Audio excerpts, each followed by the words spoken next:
Good. We're excited for our talk today. So we thought that we would just briefly introduce all of ourselves for any listeners out there who aren't familiar. So Anna, you want to kick it off? I'll kick it off. I'm Anna White. I am one of the co-founders of Type C Toolbox. I'm a former investments executive. I worked on Wall Street for a number of years. And at one point during my career, I experienced severe burnout. And I was reading this health-related book, and there was a tiny little mention of Type C in this book. And I read about this personality profile, and I thought, oh my gosh, this is me. This is resonating with me at the highest levels. And oh, by the way, this is one of the reasons that I ended up getting so sick. So I mentioned this to Corey, who's been a friend for 10 years now.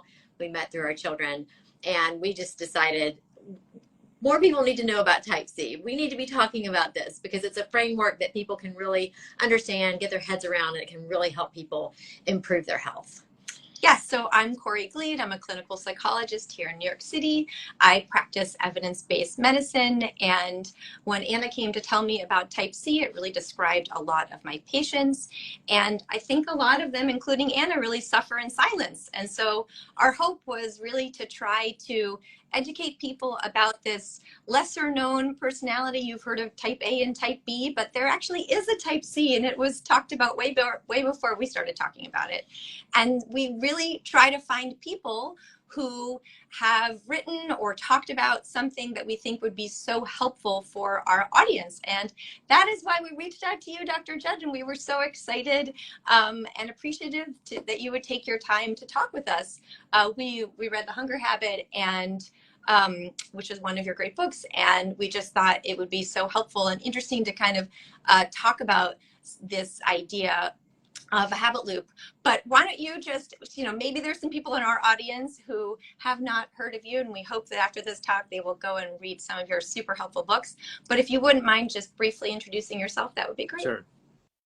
I'm Judson Brewer. I'm an addiction psychiatrist and a neuroscientist. I'm a professor at Brown University in the schools of public health and the School of Medicine. I've written several books. My first one was called the Craving Mind. The second one was called Unwinding Anxiety. And the third one, as you mentioned, The Hunger Habit. But I've also, for the last 20 years or so, not only in my clinical practice, but also in my lab, have been studying ways to help people change habits. So we've even developed and tested evidence-based digital therapeutics for smoking, for eating, for anxiety. And just to give folks a sense of these, our eating program is called Eat Right Now. It's now the first CDC recognized diabetes prevention program that is based primarily on mindfulness training. And we've gotten a 40% reduction in craving related eating with that program. And our Unwinding Anxiety app, same name as the book, we did a randomized controlled trial a couple of years ago with people with generalized anxiety disorder, and we got a 67% reduction in anxiety compared to 14% in the control group. So really, and I've been studying how people's brains change with meditation and mindfulness practices, those types of things. So that's kind of a brief introduction to what I do. Yeah. Our talk, we'd like to start off with, I think it's always helpful for people to just hear a little bit about your trajectory. How did you get into and end up being a psychiatrist studying the brain? That's a great question. Last thing I thought I was going to be when I went to medical school. So to keep it a long story short, I was pretty stressed out when I started medical school. I was in this MD Ph.D. program and didn't have a clue as to what I wanted to specialize in.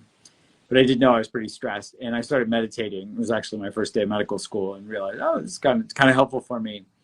And over the course of the 8 years of training, I had a chance to deepen that mindfulness practice and learn a little bit more about how my own brain worked. And so when I had to choose a specialty, so the way MD PhD programs work are that you do a couple of years of med school and then you do your PhD for long enough to forget everything you learned in medical school. And then they put you back on the wards. And so I actually did my psychiatry rotation as my first one back just so I could remember how to interview patients. Like, never become a psychiatrist. Long story short, I'm a psychiatrist. But part of what drew me to psychiatry was just, one, being fascinated with how our brains work, but two, seeing how there was so much overlap between the mindfulness practice I've been learning and what theoretically could be helpful for people with addictions. And this is what led to my laboratory work. Nobody was studying that stuff at the time. So this is the early 2000s. Very few papers were published. There were no papers published on addictions and mindfulness. And so I said, well, I'd rather fail at doing something I'm really interested in than succeed. And I've been doing molecular biology research and things like that. So I retooled to learn neuroscience and to learn clinical trials, and started my first clinical trial when I was still in residency because I couldn't wait. I was so excited to get started. So, it was a culmination of me seeing what my patients were saying. They were struggling with craving, clinging, seeing that the current tools that we had were failing, and seeing that real need to do research around that. And then, as a clinician also to try to help my patients. And I'll also mention, I didn't mention this in the intro, we've just recently, this last year, formed a nonprofit to bring some of this work together to help people specifically with addictions. It's been, clinically I've been doing that for 20 years, but it didn't feel like we could do that just with apps, for example. So we developed this nonprofit called Mind Shift Recovery that pairs peer support that we can train people in with a digital therapeutic so that they can have this flipped classroom model where the peer support specialists aren't expected to be the therapist, which is often kind of the case in recovery circles, unfortunately, because there's, that's what they rely on is each other, and can be very helpful, but also it's a huge burden to put on somebody that's not trained to be a therapist. So trying to support the addiction space in that way. Well, we haven't really defined type C for some of our listeners right now. So, just kind of reviewing that, type C people are excessively conscientious, overly responsible, give way too much of themselves, carry the weight of the world on our shoulders, avoid conflict, tend to suppress emotions, suffer in silence, like Corey said, and a lot of times feel angry underneath it all, which can build into resentment. But we're very curious, through your work, do you see a lot of people that meet this profile? Mm-hmm. I do. And I can see why you got burnt out, because it sounds exhausting. Right. Oh, Definitely. Yeah. And so I'll just speak to this briefly from a neuroscience perspective. There's something really interesting that I actually did not learn in medical school. What I learned in medical school was that, we have this bottom-up sensory information that comes in and our brain interprets what's coming in. What's been found more recently is that there's so much sensory information coming in, our brains do not have the capacity to be able to interpret all that information. They can't possibly take it all in, and they can't possibly interpret all of it. So what our brains have evolved to do is to develop what's called this generative model of the world, where we see the world a certain way. Think of it as one huge habit. And then the only sensory information that we're going to actually let in is stuff that deviates from what we expect. So if I expect, let's say I have cats. So if I expect, that I have cats walking around my house and I see a little furry things, skitter in the dark, I'm going to assume that's a cat as compared to a large rat or something until it does some behavior that makes me pay attention and say, hey, that's not what cats do. And then suddenly, because I'm going to kind of ignore it unless it's asking me for food or something, and until something forces me to pay attention and says, hey, that's not what cats do. And suddenly I'm going to pay attention more. So the reason I bring this forward is, one, often we get in this, so I could see type C and a lot of other, personality traits as big habits where we expect the world to be a certain way. And then we actually bias the sensory information that comes in to fit our model. So we're actually going to be ignoring stuff that goes against what we expect unless it demands our attention. This is actually where things like conspiracy theories become so prolific, because when our brains have uncertainty, somebody's going to want to fill that with a model that says this is what's going on, and then we're going to actually start looking for information that confirms that. So that's where confirmation bias in psychology comes from. So, we can see extreme forms of habits where somebody's so locked into a conspiracy theory that they can't see things another way. And for anybody that's interested, there's a great documentary called Behind the Curve about the flat earth movement that I would just recommend taking a look at, because it kind of explains some of these things, but also highlights how, it's not that people that believe that the earth is flat are idiots or stupid or anything like that. Quite the contrary, often very, very smart people. Yet their top-down model is they're basically, one of the commonalities is that people are lonely. They're looking for other people to connect with. And so if somebody is lonely and then somebody else says, hey, let's talk, now we have something shared because everybody else doesn't think this is true, but we think this is true. Suddenly there's a bond there. And that's rewarding enough for people to ignore evidence to the contrary and be like, I'm still going to believe this because this is helpful for my psychological survival right now. Does that make sense? I think it's really interesting because I'm just thinking about myself and thinking that, I think mine would be my default sort of view would be that person is upset with me or I've disappointed that some way.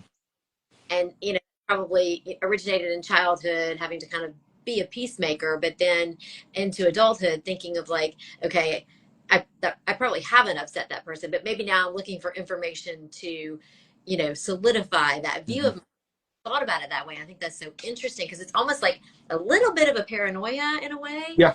Yeah. Well, my default view. Yeah.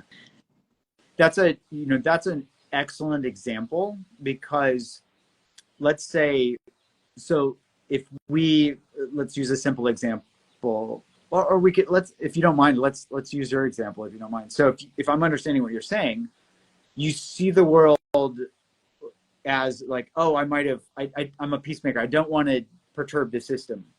And so you're going to be looking for, tell me if this is true for you, but the hypothesis would be that you're looking for perturbations to make sure you don't, or you're looking for things that might perturb the system so that you can make sure you don't step on them. It's like walking on eggshells. And so you're actually going to bias neutral information to say, oh, that could be an eggshell, where it's not an eggshell at all.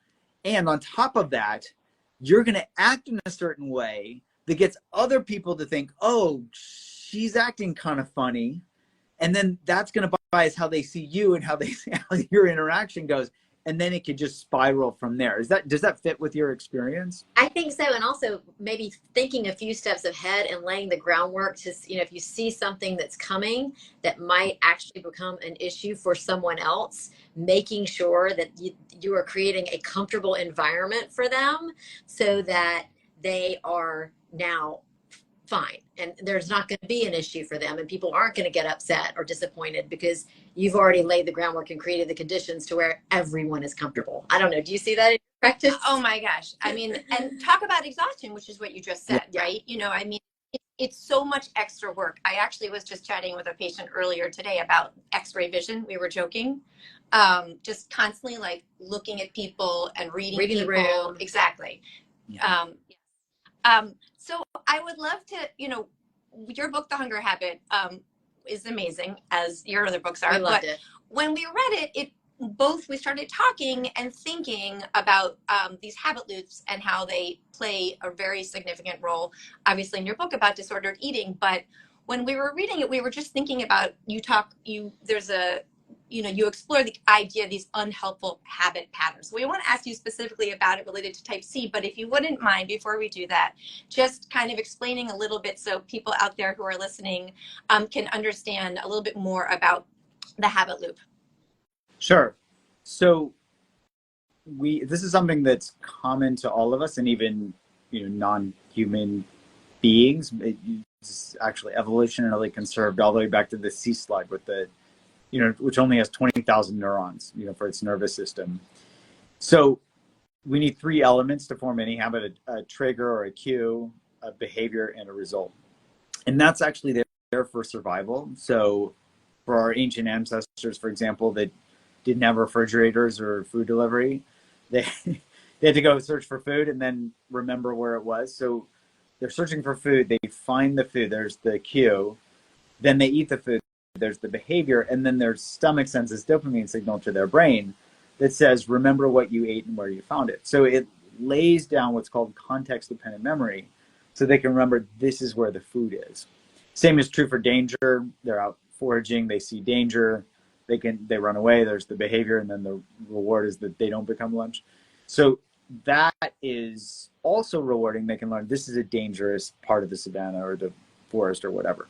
So that's a basic habit loop. And in modern day, still helpful for learning to cross the street or remembering if we forget because our phone becomes so addictive that we are neglecting basic habits like looking both ways before crossing the street. Those are still helpful, but also that those wires get mixed with other wires that actually can make it antithetical for survival. So for example, if we're bored and we eat, or if we're lonely and we eat, or we're sad and we eat, or we're mad and we eat, we're celebrating and we eat, none of those have to do with physiologic hunger.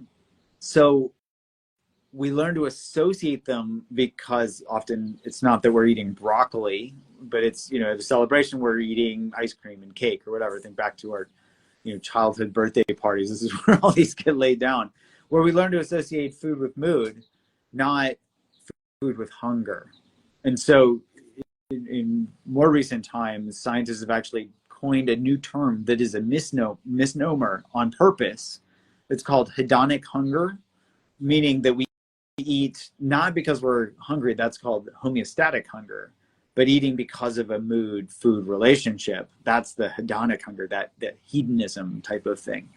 And so that's a relatively, that wasn't something that our ancient ancestors had that there's any record of, to my knowledge. It's more of a modern day phenomenon where food is plentiful and we can even engineer things to be comfort food, like that, things like that.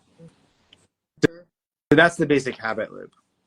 So, when it comes to, excessively nice type C people, I think our biggest habit is someone comes to us and asks us to help on something or do something or take on extra work. And without even thinking, we say yes.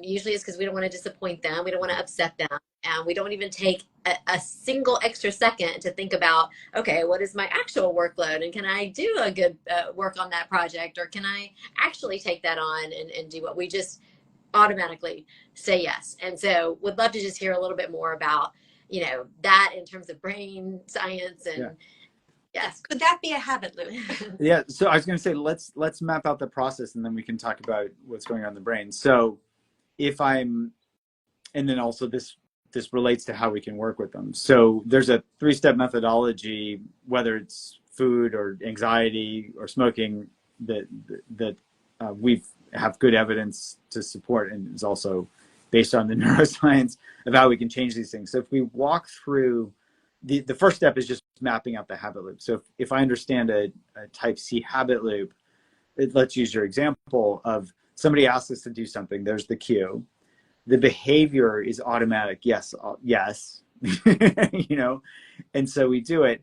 What would you say the result is of doing something that maybe, let's just say, what would you say the result is? I think, I think there's a lot. I think there's sort of like, a good feeling, a pleasurable feeling of being able to help someone else. Mm-hmm. There's relief of not disappointing someone else. That's a huge mm-hmm. one. And then I think, a lot of type C people maybe feel a little bit less worthy than other people. And so we get a sense of self-worth from, I'm a valuable person because I can help another person at the expense of myself. So I think there's a mix of positive emotions between relief, validation, and just pleasure. Yeah. So a lot of those things. So why not just do it all the time? Is there any downside to doing this? Yes. What would that be? I can speak from my own experiences taking it to the extreme when you are, living your life for other people and not considering your own needs at all. And, getting to the point of burnout, which we see a lot of type C people doing, or maybe not just burnout. We, migraines, stomach issues, just taking on all the additional stress of this huge load and carrying this load really starts to break things down. Also, for sure. And then anger and loneliness.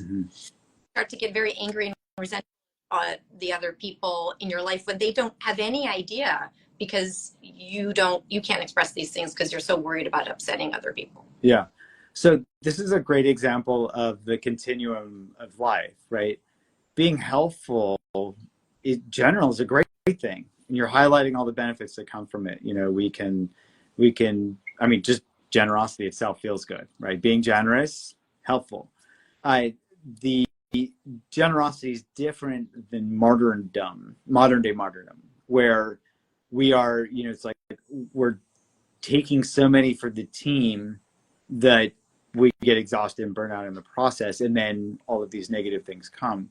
So this isn't to say, and this is actually similar to food, it's not like ice cream is bad or chocolate is bad, but if we're only eating a half gallon of ice cream when we're, lonely, and we're not solving for what's making us lonely in the first place, that's going to be problematic, right? It's not the ice cream's fault, and it's not us, as humans wanting to help to be at fault. Fortunately, we are, our species is like that, is generally a helpful species.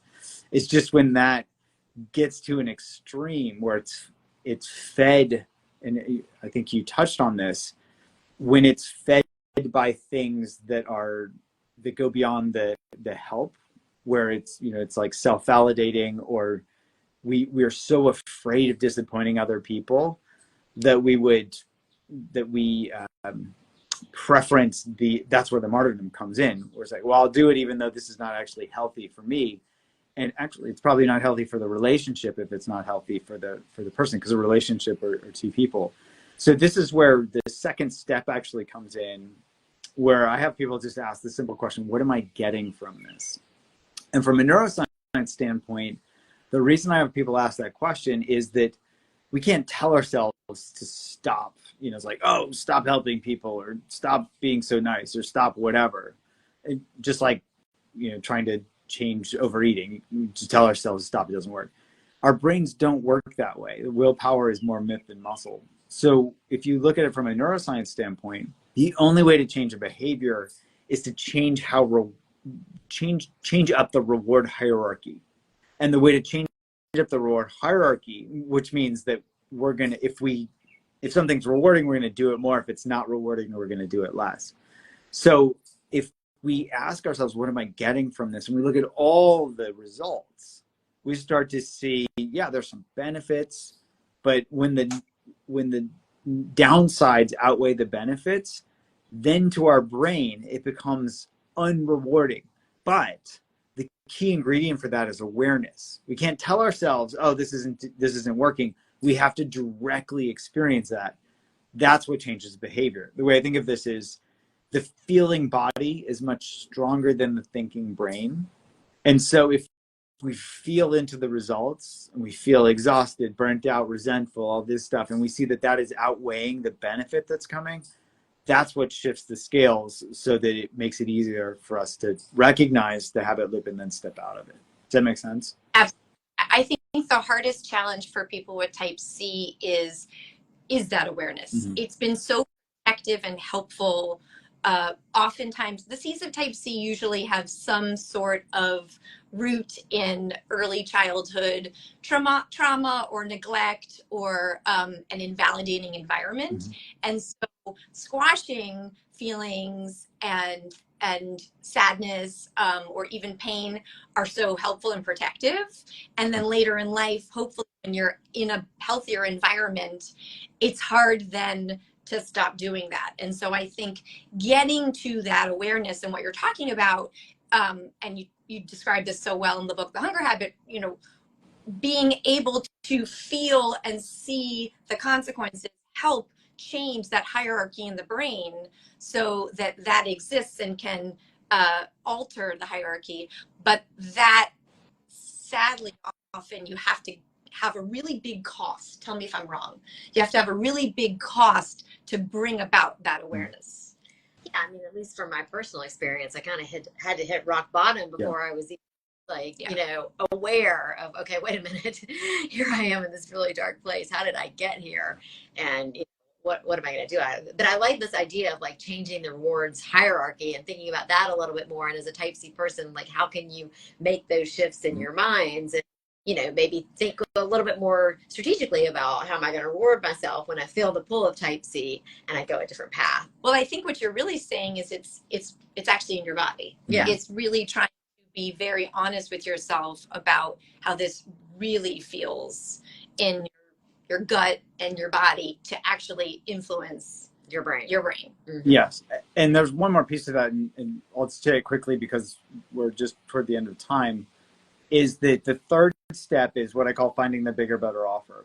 And so there are two flavors there, which are curiosity and kindness. And I think my guess is that for type C, kindness goes, you know, start with kindness, continue with kindness, end with kindness, you know. And the idea there is when we see that we're playing the martyr, we can ask ourselves, what do I get from this? And we can compare that. Well, what's it like when I'm actually truly meeting my needs, being kind to myself, right? It's a no-brainer. It's just generally it's a fantasy around like I'm going to disappoint somebody. You know, we can see through that much more clearly when we actually meet our needs because they're seeing, oh, this person's over, you know, I shouldn't have asked you to do that. You've got so much on your plate.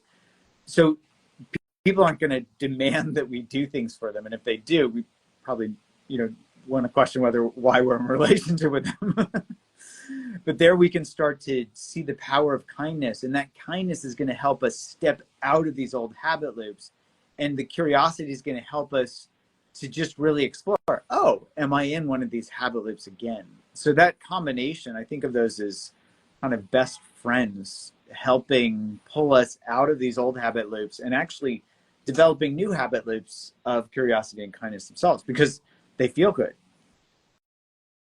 Yeah, curiosity and kindness, I think, are really the tools to being willing to get yourself to change the brain hierarchy. Absolutely. So we would love to just briefly hear, because this is something we always ask on our podcast, and for anyone who chimed in late, we are going to take the entire Instagram live we did with Dr. Judd today and post it on our website, which is Type C Toolbox. But you can also hear it on Spotify. It'll go up there soon. So don't worry if you missed the beginning or any part of the talk.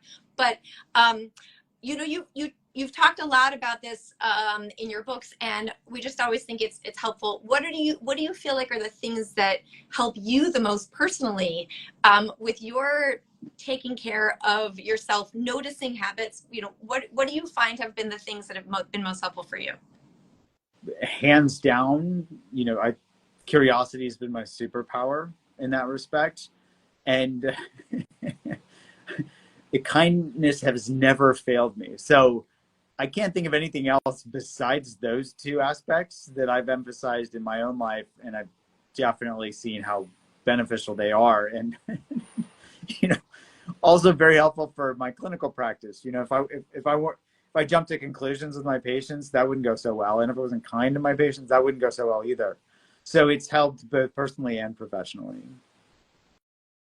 Amazing. We can't thank you enough. We've loved the talk. It's been so helpful. We know it's going to be so helpful for all of our Type C people who would just benefit so much from different perspectives and levels of expertise. And I think all this, you know, talking about brain chemistry is just so interesting. Yeah, and I think just one last plug, you know, the hunger habit does not have to, the thing that I loved about it was, yes, it's talking about getting control over eating and understanding the role of many things in your life that are playing with eating, but why I felt it was so helpful, my assumption is that this is the string between all of the books, which is you can really step back and apply it to any habit. And so it's really being aware of what drives you, what is the thing that you do, and what are the consequences. Maybe there's some benefit, which is why you probably keep doing it, but what is that cost? Yeah. And you sit with that cost, not just awareness in your brain,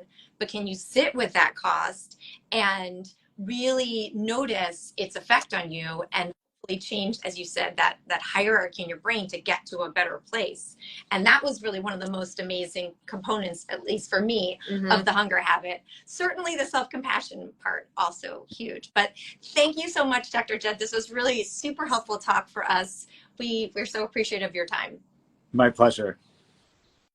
Take care. Bye. Take care.